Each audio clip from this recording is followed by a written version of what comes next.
Hi, I'm Hope Spano from the Minneapolis Area Chamber, and I am here today with Lexi Kern from the Crooked Nail in Minneapolis. Thank you for joining us, Lexi. Thanks for having me. Yeah, so I just want to talk a little bit about your store and educate our viewers on all of the services that you have right here in Minneapolis.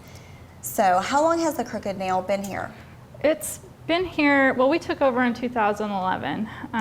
It had a previous owner that started the shop, and she felt like it was becoming too much for her to take on along with family and the farm. So we took over in 2011, and she had us set up with a good, start with the frame samples and mats and everything, and I just kind of jumped in and took over. Okay. I have an interior design background, so it was a good fit for me. So.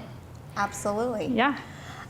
So I guess I didn't realize that it was the Crooked Nail before you owned it. It was. And do you know how long she had it? How long it's been the Crooked Nail? She had it for about 5 or 6 years before we took over, and it's named the Crooked Nail because when they bought the building, they started doing renovations, and the family was helping tear the old boards down and fix things up, and they kept pulling out the old nails. And so they would say, there's another Crooked Nail, there's another Crooked Nail. So they said that was just kind of the fit for the name of the place. I never knew how its name came to be, so that's very interesting. It's a fun. Yeah, and I know at the beginning it was really just framing. Yeah. Just custom framing. You could bring in your piece and get your frames in the different sizes. So I know that you've expanded a little bit on that. What are some of the newer things you've kind of added? We've actually started going to the conventions and things, the National Picture Framers Associations, and we've started picking up new techniques, new products, offering new frame samples from different suppliers that she had before. She only had maybe 2 suppliers that she went through. Oh, okay. So we've broadened our product base as well as our knowledge, and we also carry ready-made frames, and we are ordering prints for people since it's hard to keep a whole lot of art in the store. Yeah. You don't know what people are going to like, so we can order things for you if you have a color palette in mind, or if you have a space that you want a picture to match. We can order prints and work with you on that. So that's another thing that we started. Yeah, that's a really nice option. So say I'm gonna redo my dining room and I want just like a print of a Monet or something like that. So I could come in and work with you and pick out a print that I like, and then when the print comes in, then we can do the go custom through the framing whole and everything. custom design process. We'll pick out matte options that would correspond with the art piece. We would pick out frames. I give you glazing options for your glass on the front of the picture. And there's just, the sky's the limit. Okay, awesome. It's fun. Okay, so Glazing Choices. Tell me about Glazing Choices, because I'm sure most people don't even know that there's options. That's true. We go through the whole process with customers, and I get to the point where I say, well, okay, well, what kind of glass do you want? And they say, I don't even know there was options. Yeah. So I only carry picture framing quality glass, and we can get plexiglass in, but I feel like it doesn't hold up as well as glass does. But we do have that option. I've started only carrying conservation grade glass and museum grade glass, and we have the different options in non-glare and museum, which has absolutely no reflective qualities, and it just looks like there's not even glass on the picture. Oh, nice. Yeah, so there's different options, and we have the regular glass for people that don't quite have the budget for the more expensive, more conservative grade glass. So yeah, so it depends on the quality that you want, how you want to see your image or picture or whatever you have behind the glass, and maybe your space that you have it in, where your lighting's at, and exactly. different things if you have a picture in a room that has a lot of light, you might not want the glare, so that's an option. Okay, so question for you. What do you think is your most commonly thing brought in to be framed? Oh, it's every day's different. Yeah? Okay. Yeah, probably family photos is a big one. Okay. You know, people get their photos taken and they want to present their family up on the wall or give it as a gift. And so we work with the different options to have something come together. Okay. I've done photography for artists. I've done paintings, you know, canvases. We've done shadow boxes. There's Oh, wow. people have memorabilia they want to show off but don't want to leave it in the curio cabinet or in a trunk somewhere. We can hang it on, get it to the point where you can hang it on the wall. Yeah, well, Yeah. that's nice, because I know a lot of people do have, you know, maybe nice things that they had of their grandmothers or something, you know, an heirloom that Right. they would like to display but don't know how. I've So done that'd be baby great clothes. I've done Oh, right. Japanese kimonos. We've done sports jerseys. We've done option. military medals. I mean, Wow. Okay. if there's a way to get it up, we can frame it. Okay, so the canvas wrap, I know that that's been a little bit more common. It's been kind of a trendy thing. Have you done a lot more of that? We have done quite a bit. Our local photographer here has started printing on canvas, and so Ah, we have that option to stretch them on the gallery wraps that are so popular that you see in restaurants and hotels and things like that. So that's Yeah. exciting. well, that's such a great partnership between you guys to work together, where he can print the photography and then you can Yes. get it ready to go for people. Okay, so I want to back up just a little bit, because I wanted to ask you kind of what brought you to Minneapolis. Did you live here before you bought the shop, or how did that all come about? I guess I married into the town. Nice, that's a good I'm way a to go about transplant. it. Okay. I'm originally from Smith Center, and Okay. we have a family that's very close up there, and I grew up on a farm, and I don't know how I got from being a farm girl to going into interior design and picture framing, but Yeah. I don't know, it's just been a passion. And so I met my husband and we got married and I ended up here, so Okay. we enjoy it. Well, so the interior design background, you know, definitely was a good fit to bring you into this. And so did you guys live here already when the shop came up on the market? Yes, my husband actually, when the shop came up for a sale, she was actually going to just close the doors and sell the shop, the building. And my husband found out, and he decided that he was going to pursue using the space for his business, which is remote technical support through a Yeah. company out of Chicago. And so he was going to use the space for his computer work. And they got to talking, and she found out that I had this background and he needed the space, and so it just all really just fell into our laps. So It was kind of meant to be, I think. yeah, it was. Definitely.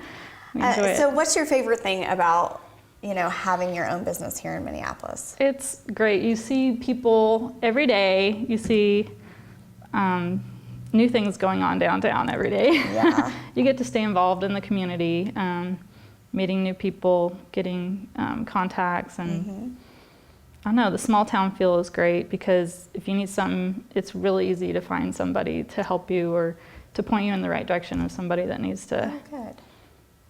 And that Get probably something really done. helps when you're doing projects and stuff, because you probably know your clients on a personal basis. Oh yeah, I have a lot of return customers that, you know, we don't even have to go through the whole, well, this is what this is going to cost. They trust me. They understand that what they're going to get is a good product. And so that relationship has really helped us grow and keep ourselves Yeah. going in this small town. Like people like me, like I talked about the dining room project, like that was hypothetical, but I actually did that. Like I redid my dining room and then came to Lexi and said, this is kind of what I want to do. And we had the color palette, and she helped me pick out the print and the matting and the framing and everything, and it just is perfect. Yeah, good. So I'm glad you yeah, liked oh, it. I love it. I know, and now I'm itching to do my next project and wondering what we're going to do in there. So, Fun.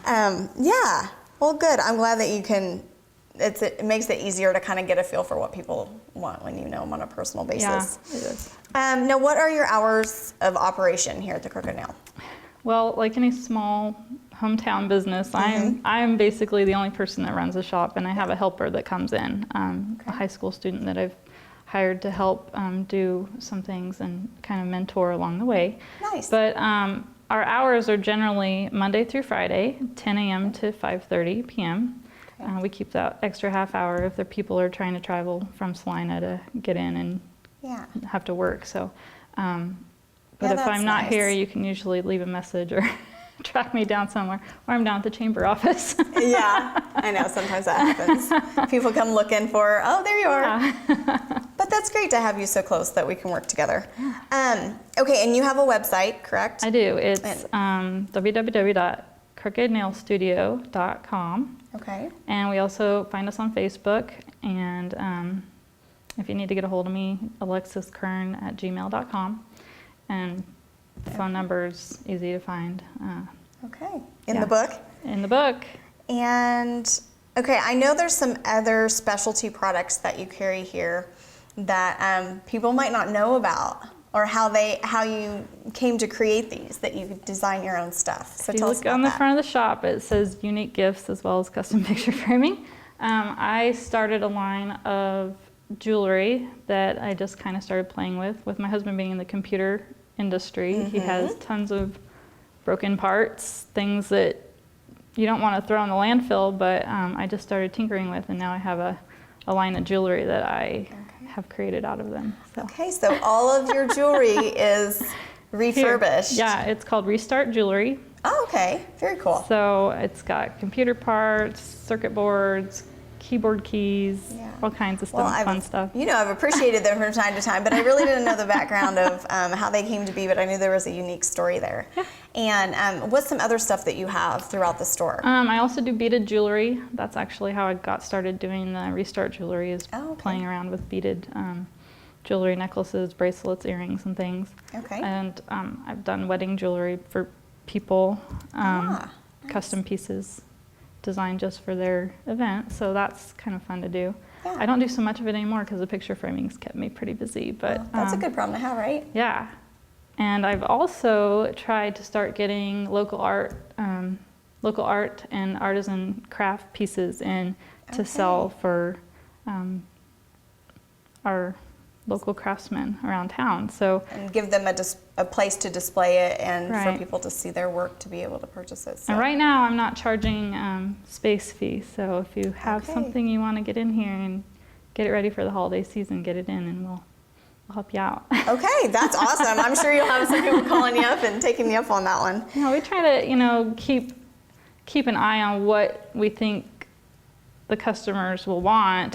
We're probably not going to show everything that we can, but if I get quality pieces in that I feel like will sell, then I normally will try to help the artist out. So. Okay. Nice. Okay, so on the whole art side of things, I kind of wanted to talk to you a little bit about, I know that you just recently created the Ottawa County Arts and Humanities Council. Yes. So tell us just a little bit about how that came to be and your vision for that group. Well, it started with a hope and a wish and a dream, like you said. Yeah.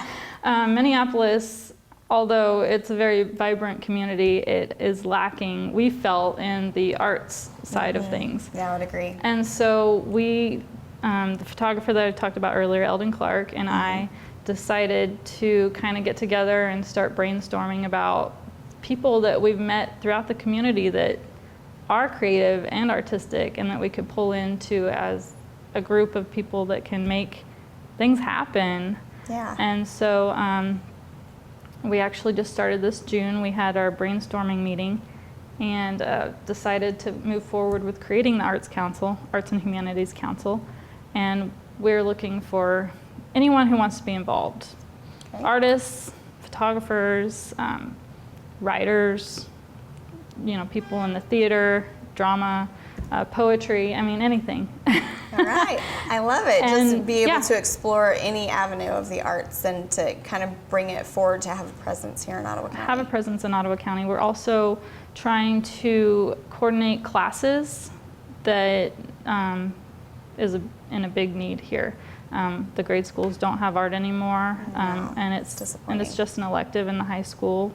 So And really, I'm not Yeah, sure. no, I'm sure you're It probably is? right. I'm not sure, but I know. I don't like how they're taking stuff out. You know, I love the arts Yeah. too, so I want to see more of it, not less of it. So we want to try to promote classes and meeting times to actually get people working and getting people educated and just, get it out there, have fun, and try new things. exactly. Okay, so how can people learn a little bit more about the group? We are on Facebook, Ottawa County Arts and Humanities.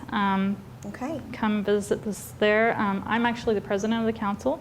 Okay. So if you have any questions or want to get involved, come visit with me. We would love to have you. Okay. Yeah. That's awesome.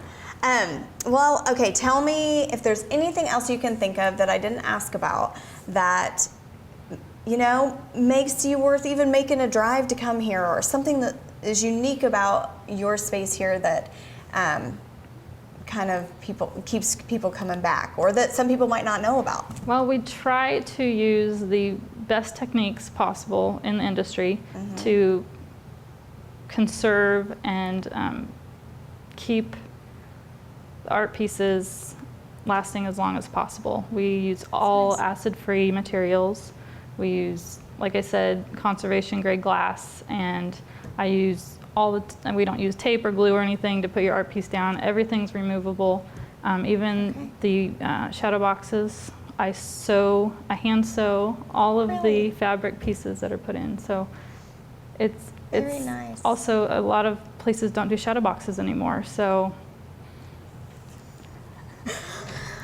Well, that's it for this time. Thank you very much for being here today, and we really appreciate everything that you had to tell Thank us you. and educate us about in the community. So thank you for joining us, and we look forward to next time. thank you.